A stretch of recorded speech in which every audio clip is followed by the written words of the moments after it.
All right, class, let's settle in. In the world of business, we are constantly, and I mean constantly, faced with choices. But how do we know if we're making the best possible choice? Today, we're going to dive deep into a powerful concept called optimization.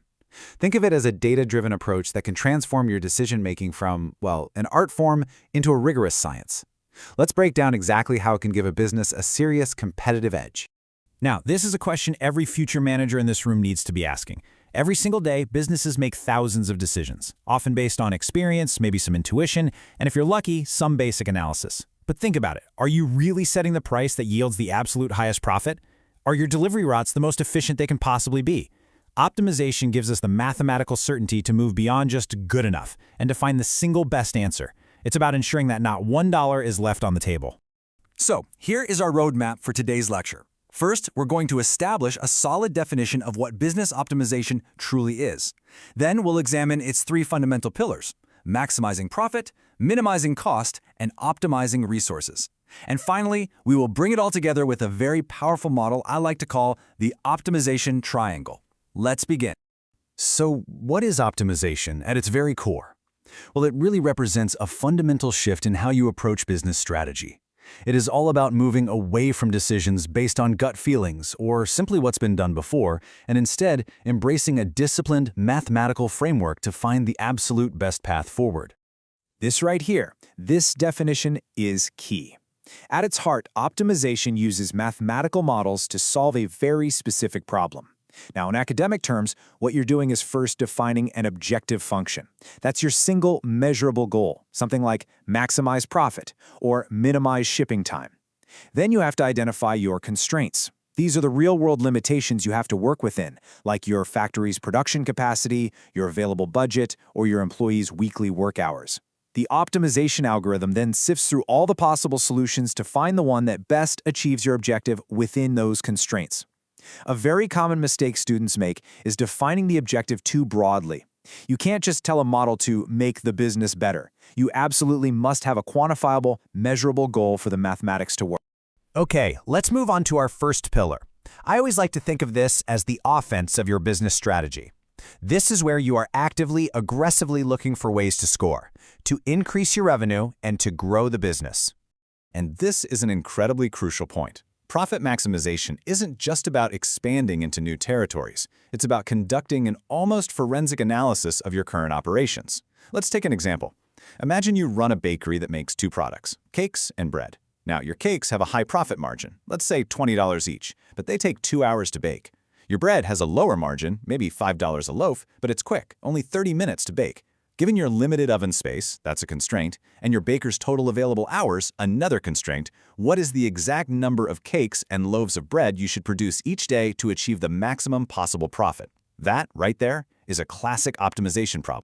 And when you look at this slide, you can see just how tangible this gets. When we talk about strategic pricing models, we're not just picking a price out of thin air. We're building a mathematical model that accounts for price elasticity. That is, how demand changes as the price changes, along with competitor pricing and production costs, all to find the exact price point that maximizes your total profit.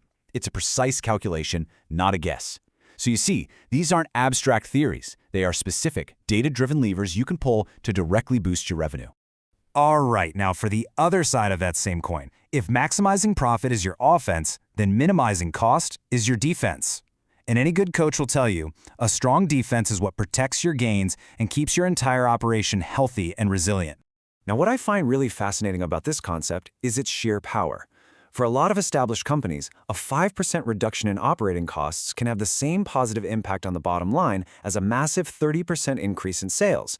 Now, why is that? It's because that dollar you saved is pure profit. It doesn't require any extra marketing spend or sales commissions to acquire. It's the beautiful result of pure, unadulterated efficiency. This slide gives us some really concrete examples.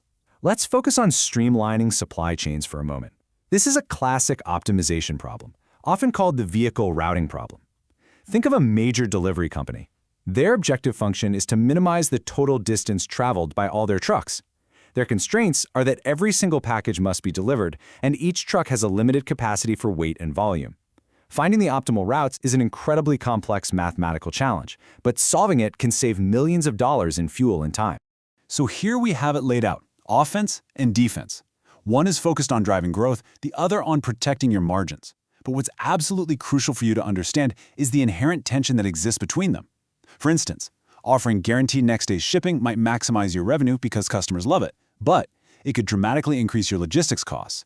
So, optimization isn't about just picking one or the other. It's about finding the precise, mathematically proven balance point between them that best serves the overall goal of maximizing total profitability. Now let's move to our third and final pillar, which really underpins everything we have just discussed: resource optimization.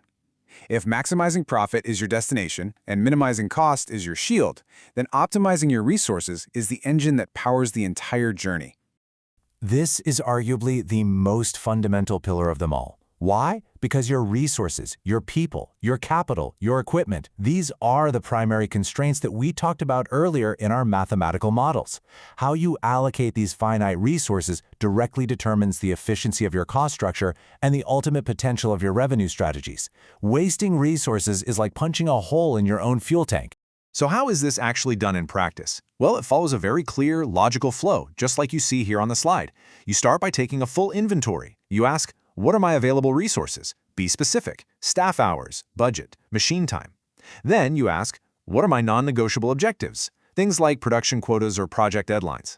The final step is the optimization itself, using an algorithm, something like linear programming, to find the most efficient allocation of those resources to meet those objectives. And it doesn't stop there. You then have to continuously measure performance to refine that process over time. Okay, so now we have our three pillars: maximizing profit, minimizing cost, and optimizing resources. Let's bring it all home with a simple but very powerful visual model: the optimization triangle. Now this, everyone, is the key takeaway for today. These are not separate strategies you can pick and choose from. They are three inseparable sides of the same shape. Your resource allocation, that's your engine, directly determines your cost structure, that's your foundation. That foundation, in turn, dictates how much profit you can actually realize from your revenue holes.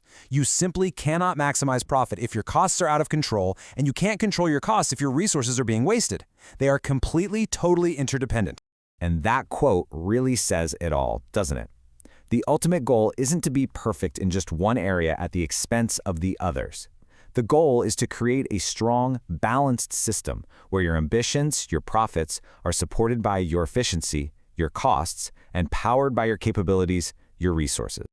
So, I will leave you with this challenge. Look at this triangle and apply it to a business you know or a team you're on. Where is the weakest link? Are you chasing profits without a solid cost foundation? Is your engine, your people, and your resources being used to its full potential? Identifying which corner needs your focus right now is the first and most critical step on the path to true optimization.